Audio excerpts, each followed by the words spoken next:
দেখা যাচ্ছে ইদানিং কোমরপুর হাট খুব পরিচিত হয়েছে। তো ওজনের ব্যাপারটা যদি আমরা আসি তাহলে কীরকম? হ্যাঁ, ওজন ওরা নিচ্ছে ভাই 42 মন। সেখানে যদি 42 কেজি 900 গ্রাম হয়, তাহলে 900 গ্রামের টাকা ওরা দেয় না। 1 কেজি মার? 1 কেজি মার। কৃষকরা গরিব মানুষ, কৃষকের পণ্য বিক্রি করতে হবে। আর কৃষক ভাই অনেক লক্ষ লক্ষ সারা বাংলাদেশে কৃষক ভাই, এই জন্য কৃষক ভাই একত্রিত হতে পারছে না। আর ব্যবসায়িক ভাইয়েরা একটা হ্যালো বলবে, সবাই একত্রিত হয়ে যাবে। আমাদের শুকাচ্ছে, ওদের তো শুকাচ্ছে না, ওদের তো কোনো লস নেই। সরকার এটা রেট দিয়েছে কেজির প্রতি, কিন্তু সরকার কেজি ভাগ বলে না কেন, যে এত টাকা কেজি, আমরা কেজি ভাগ বেচবো। 10 কেজি হলে 10 কেজির দাম, 100 কেজি হলে 100 কেজির দাম, কিন্তু 2 কেজিকে ধরন কিছু দিতে হবে। এর তো আমি কিছু পাই না, এর তো আমি কোনো কিছু খুঁজে পাইনি। 2 কেজি কেন বেশি দিতে হবে?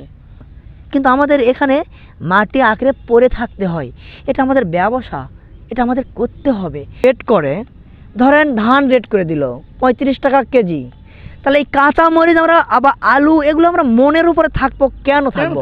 কথা তো সেটাই, আমাদেরকে কেজি হিসাবে টাকা নিয়ে টাকা আমি দিয়ে। 35 কেজি নিয়ে গেছি, আমার 35 কেজি টাকা দিয়ে দিন, দেখুন ফলনটা দেখুন। হ্যাঁ, আমি 26 কেজি নিয়ে গেছি, 26 কেজি টাকা দিয়ে দিন। আমি 40 কেজি নিয়ে গেছি, 40 কেজি টাকা দিয়ে দিন। ভাই, কৃষকের সাথে এই ধরনের করে না। খামার আমার, খামার আমার।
শুধু দর্শক বন্ধুরা, কেমন আছেন আপনারা? আশা করি সবাই ভালো আছেন। কাছে কিংবা দূরে, দেশে কিংবা প্রবাসে, যে যেখান থেকেই আজকের আমাদের প্রতিবেদনটি দেখছেন, আপনাদের জানাই খামার আমার ইউটিউব চ্যানেলের পক্ষ থেকে আন্তরিক শুভেচ্ছা ও অভিনন্দন।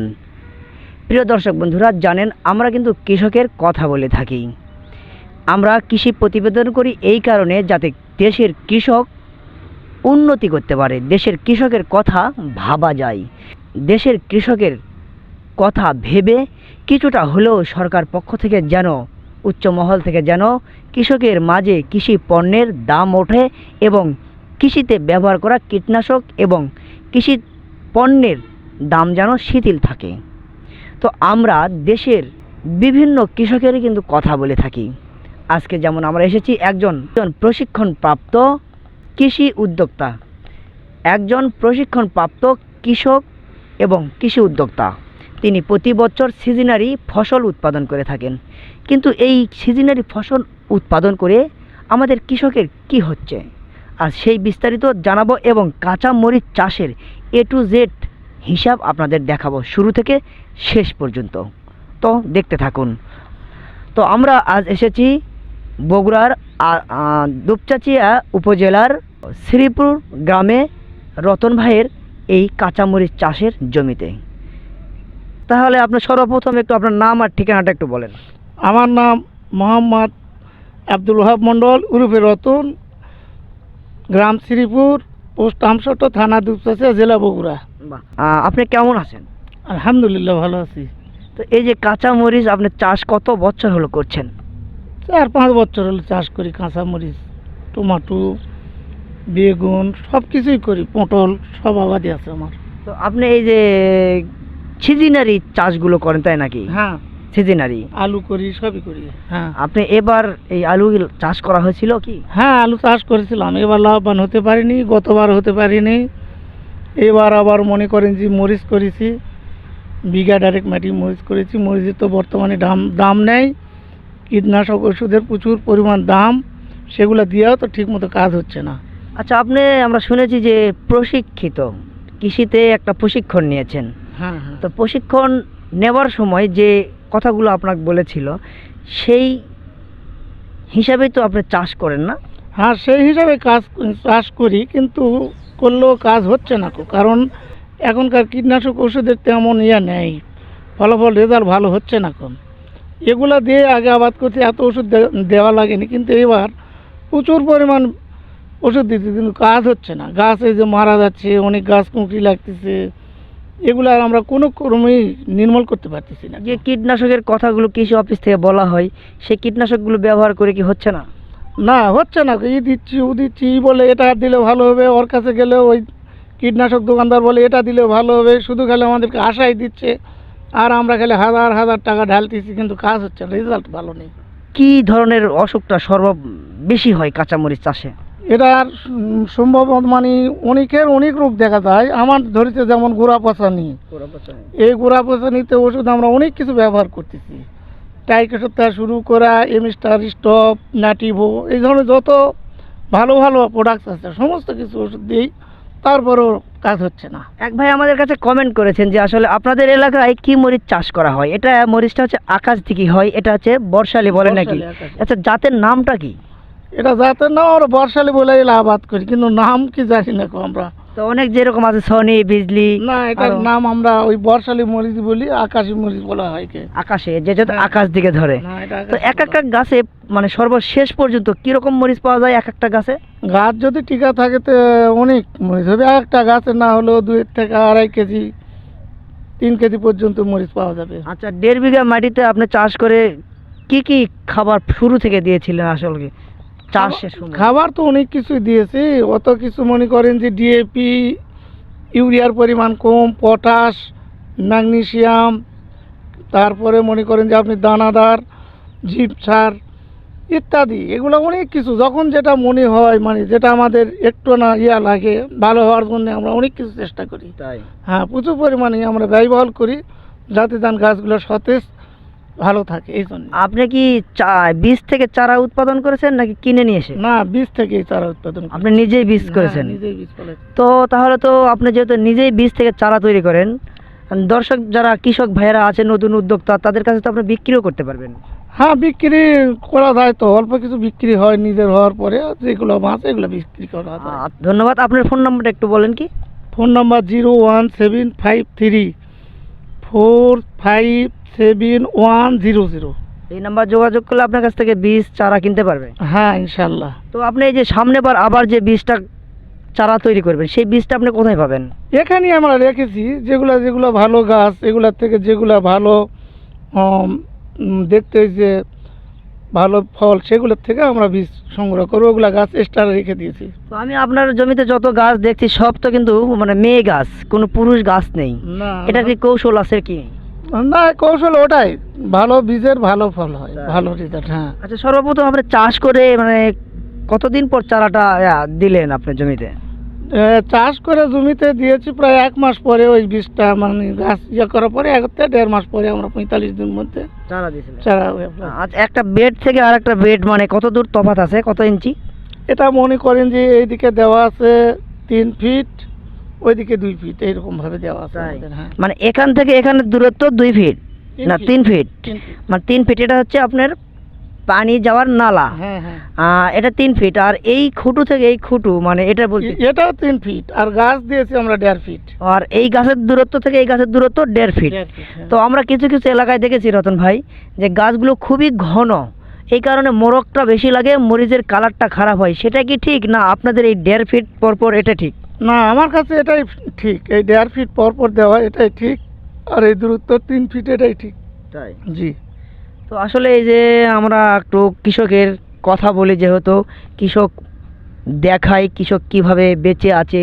তো এই কাঁচামরিচ চাষ করে আপনাদের কি মনে হচ্ছে বর্তমান যে বাজারের অবস্থা বা ভবিষ্যতে কি হতে পারে, এই নিয়ে আপনাদের চাওয়া পাওয়া আসলে কি? ভাই যদি কালে এইরকম বাজার থাকে তাহলে তো আমরা লস খাবোই। আর যদি কালে দাম যেভাবে উঠতেছে বর্তমানে, আজকে দিয়ে আসলাম যেমন মরিচ আজকে 90 টাকা কেজি, যদি এরকম দাম 90-100 টাকা থাকে তাহলে মনে করি যে মোটামুটি আমরা এগিয়ে যেতে পারবো। আর যদি গাছগুলা জীবিত থাকে, গাছ যদি কালে নষ্ট না হয়, তাহলে ইনশাল্লাহ আমরা সফল হব। আপনার কাছে যে মানে বাজারটা আছে কাঁচামরিচের বাজার, সেটা কোন হাটে বিক্রি করেন আপনারা? আমরা বিশেষত কুমারপুরে যাই। কুমারপুর? হ্যাঁ, আদমদিঘি কুমারপুর এই হাটেই বেশি যাই। আদমদিঘিতেও যাই কিন্তু আদমদিঘি খুব কম, কুমারপুরে আমরা বিশেষ করে তো প্রতিদিন। কোমরপুরে আপনারা যান, অনেক কৃষক ভাই কোমরপুর যায়, দেখা যাচ্ছে ইদানিং কোমরপুর হাট খুব পরিচিত হয়েছে। তো ওজনের ব্যাপারটা যদি আমরা আসি তাহলে কীরকম? হ্যাঁ, ওজন ওরা নিচ্ছে ভাই 42 মন। সেখানে যদি 42 কেজি 900 গ্রাম হয় তাহলে 900 গ্রামের টাকা ওরা দেয় না। 1 কেজি মার? 1 কেজি মার। আবার যদি কালে আমদানি যদি দেখে একটু বেশি তাহলে ওরা গাও ছেড়ে দিয়ে বসে থাকে, মরিচের দাম বলতে চায় না। মানে সিন্ডিকেট ব্যবসা শুরু করছে ব্যবসায়ীরাও একটা। তো আসলে বেড়ায় যদি খ্যাত খায়, সেই খ্যাত কিন্তু হওয়া খুব কঠিন। তার কারণ ব্যবসায়িক ভাই হচ্ছে আমাদের বেড়া, আমাদের পণ্য কিনবে, আমরা হচ্ছে ব্যবসায়িক ভাইয়ের হচ্ছে বেড়া। দুইজনকেই সমন্বয় হয়ে ব্যবসা করতে হবে। কৃষিও আমার একটা ব্যবসা, তারা কিনে নিয়ে গিয়ে আর একটি জায়গায় বিক্রি করছে, তাদেরও একটা ব্যবসা। আমরা যদি উৎপাদন না করি তারা কিন্তু কিনতে পারবে না। কারণ কৃষক এক হতে পারছে না এই একটাই কারণে, কৃষক খুব গরিব মানুষ। কৃষকরা গরিব মানুষ, কৃষকের পণ্য বিক্রি করতে হবে। আর কৃষক ভাই অনেক লক্ষ লক্ষ সারা বাংলাদেশে কৃষক ভাই, এই জন্য কৃষক ভাই মানে একত্রিত হতে পারছে না। আর ব্যবসায়িক ভাইয়েরা একটা হ্যালো বলবে, সবাই একত্রিত হয়ে যাবে। এই কারণে আমার মনে হয় কৃষকের সাথে এই প্রতারণাটা বা এই যে বেশি নেওয়াটা তারা করছে নাকি? হ্যাঁ হ্যাঁ, এটা শিওর, এরা বেশি নিচ্ছে। সব জায়গায় তারা মার দিচ্ছে আমাদেরকে। ওই হাটে নিয়ে গেলেও মার, বাজারে গেলেও যেখানে যাবে সেখানে কৃষকেরই লস। ব্যবসায়ীরা ঠিকই আছে, ওদের যাতে কাটতেছে ওরা আসতে কাটতেছে, কিন্তু আমাদের তা হচ্ছে না। তো রতন ভাই, আপনার সাথে একটা কথা আমি শেয়ার করি। আমি একটা ব্যবসায়িক ভাইকে গল্পের ছলে গল্পটা উঠে এসেছিল, বলেছিলাম যে আপনারা 2 কেজি কেন বেশি নিচ্ছেন। তো সে কিন্তু আমাকে বলেছিল যে আসলে আমাদের পণ্যটা ঢাকায় বা বিভিন্ন আড়তে যেতে যেতে কিন্তু শুকিয়ে যায়, এই কারণে আমরা বেশি নেই। তা শুকিয়ে যায়, এটা কারটা শুকাচ্ছে? এটা আমাদের শুকাচ্ছে, ওদের তো শুকাচ্ছে না, ওদের তো কোনো লস নেই। সরকার এটা রেট দিয়েছে কেজির প্রতি, কিন্তু সরকার কেজি ভাগ বলে না কেন, যে এত টাকা কেজি আমরা কেজি ভাগ বেচবো। 10 কেজি হলে 10 কেজির দাম, 100 কেজি হলে 100 কেজির দাম, কিন্তু 2 কেজিকে ধরন কিছু দিতে হবে। এর তো আমি কিছু পাই না, এর তো আমি কোনো কিছু খুঁজে পাইনি। 2 কেজি কেন বেশি দিতে হবে? প্রতি মনি 2 কেজিকে ধরন নেয়। আবার মনে করেন যে বলে যে বস্তার ওজন আছে, এর ওজন আছে, ওই যেটা উপরের পয়েন্ট, যেটা এটা পয়েন্ট ধরে না কো। 700 গ্রাম হলেও ওটার টাকা নেই, 900 গ্রাম হলেও টাকা নেই, 800 গ্রাম হলেও টাকা নেই।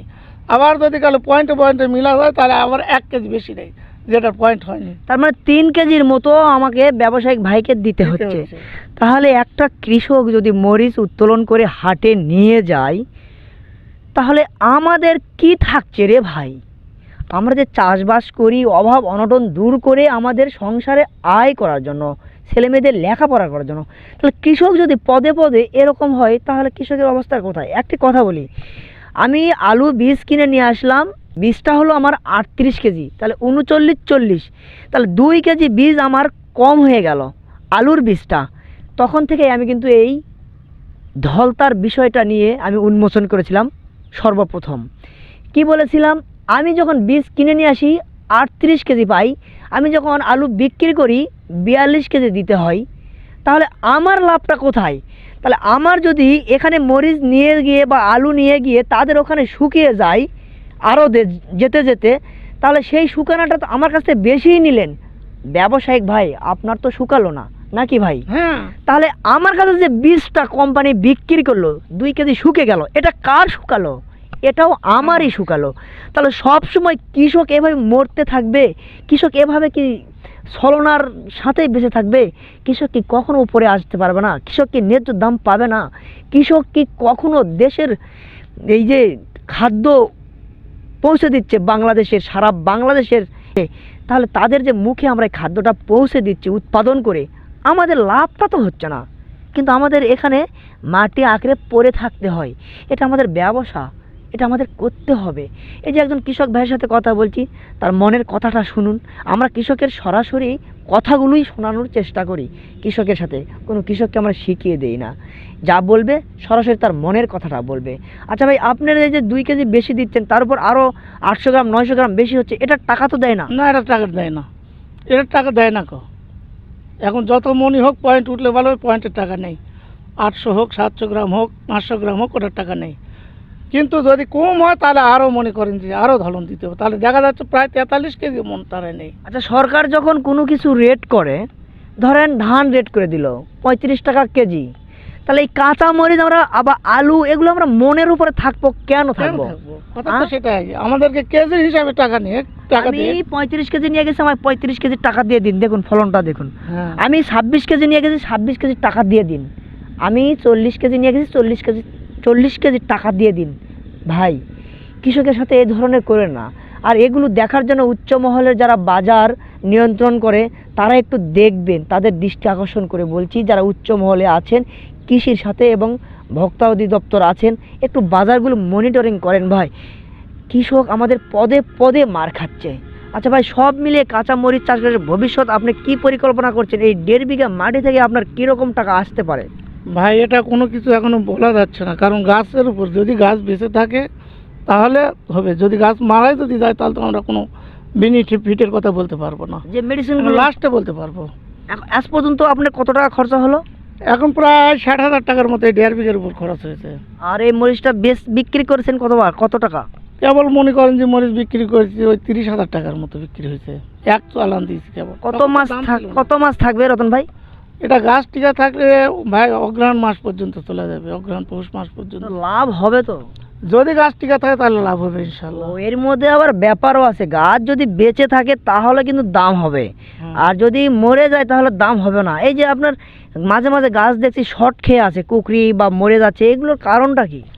এগুলার কারণ ভাই, এটা কেউ বলতেছে মাটির সমস্যা, কেউ বলতেছে মাকড়ের সমস্যা, কিন্তু যাই যেটাই বলতেছে ওষুধ এনে দিচ্ছি কিন্তু কাজ হচ্ছে না। আমি এটা রোগ সারাতে পারতেছি না। কি ও কীটনাশকটা দিচ্ছেন? এটা ঠিক নাই ভাই, কখন কোন ওষুধ দেয়, যেমন বারের অভিরন দেই, কনফিডর, তার সাথে কনফিডর আছে বিভিন্ন ধরনের, তারপরে আপনি এই যে লোমিকটিন আছে, তারপরে আপনি এই যে বায়ারের আরও অনেক কিছু ভাই ওষুধ, এত ডাইমেনশন আছে, বিভিন্ন ধরনের ওষুধ, যাই যেটা বলতেছে সমস্ত কিছু ওষুধ আমরা ব্যবহার করতেছি, এক পদের ওষুধ দিয়ে তো আবাদ হবে না। কৃষকের দুঃখ তুলে ধরি আমরা অনেক সময়, ভিডিও বানাতে গিয়ে বা প্রতিবেদন তৈরি করতে গিয়ে আমরা কিন্তু বিপদের সম্মুখীন হই। কি বিপদের সম্মুখীন হই সেটা একটু বলছি। ভাই, আমাদের ভিডিও করে তোমার কি লাভ? আমাদের ভিডিও করে আমার কি লাভ? দেশের এত খাদ্য ঘাটতি না উন্নতি, সেটা দেখে তোমার কি লাভ? এই যে দাম নাই ভাই, মুখের সামনে থেকে সরে যান। আমরা তো ভাই দেশেরই উপকার করছি। এই ভিডিওগুলো প্রচার করছি কাদের জন্য? কৃষক ভাইদের জন্য, যাতে কৃষক ভাই উন্নতির শিখরে পৌঁছতে পারে। আমরা কৃষির জমিতে কি কি দিয়ে চাষ করছি এটা জানাতে চাই, কী রকম দাম পাচ্ছি এটা জানাতে চাই, কি কি দিয়ে রোগ মুক্ত হচ্ছি, মোরগ থেকে দূর হচ্ছি, এটা জানাতে চাই। আমরা দেশের কথা বলি, দেশের কৃষকের কথা বলি। দেশের খাদ্য দেশে যদি আপনি সাপ্লাই করেন, দেশের মানুষ খেয়েও এই কৃষকের পণ্য কখনো শেষ হবে না। হবে কি ভাই রতন ভাই? না না, এটা শেষ হবে না। কৃষক যদি আবাদ না করে তাহলে তো সবার অভাব, মনে করেন যে খাদ্যের ঘাটতি পড়ে যাবে। কৃষক যদি চাষ না করে তাহলে মানুষ টাকা দিয়েও তো পাবে না, তো কোথায় পাবে? আমরাই তো মনে করেন যে আমার মতনই তো ভাইয়েরা সবাই তো আমরা কৃষি কাজ করি, যেমন ধান, মরিচ, গম, আলু, ভুট্টা, সমস্ত কিছু কৃষকই তো করে, অফিসাররা তো এগুলো করে না, সব কৃষকই করে। কৃষক ছাড়া কে করবে? কৃষকের এটাই হচ্ছে পেশা। কৃষকের তো কোনো মূল্য নাই ভাই, কেউ দাম দেয় না তো এ যাবৎ পর্যন্ত, এখনো আমরা তো কিছুই পাই না। সরকার থেকে শুনি অনেক কিছু আসে, অনুদান আসে, এই বীজ পাই, ই পাই, ও পাই, আলুর বীজ পাই, মরিচের বীজ পাই, তারপর করলার বীজ দেয়, শুনলাম ধানের দেয়, সার দেয়, কই আমরা তো কিছুই পাই না। একবার আনা পাইছিলাম 10 কেজি ডিএপি 10 কেজি পটাশ এক এক সিজন পাইছিলাম, মেম্বার কার্ড দিয়েছিল পাইছিলাম, কিন্তু পরে আর নেই। এখন আমরা খালি শুনি যে ইটা ওটা আসে, কৃষকের কাছে তো সব আসে, কিন্তু অরিজিনাল কৃষক তো আমার কাছে কিছু আসে না। আমরা কার কাছে তা ধর্ণা দেবো?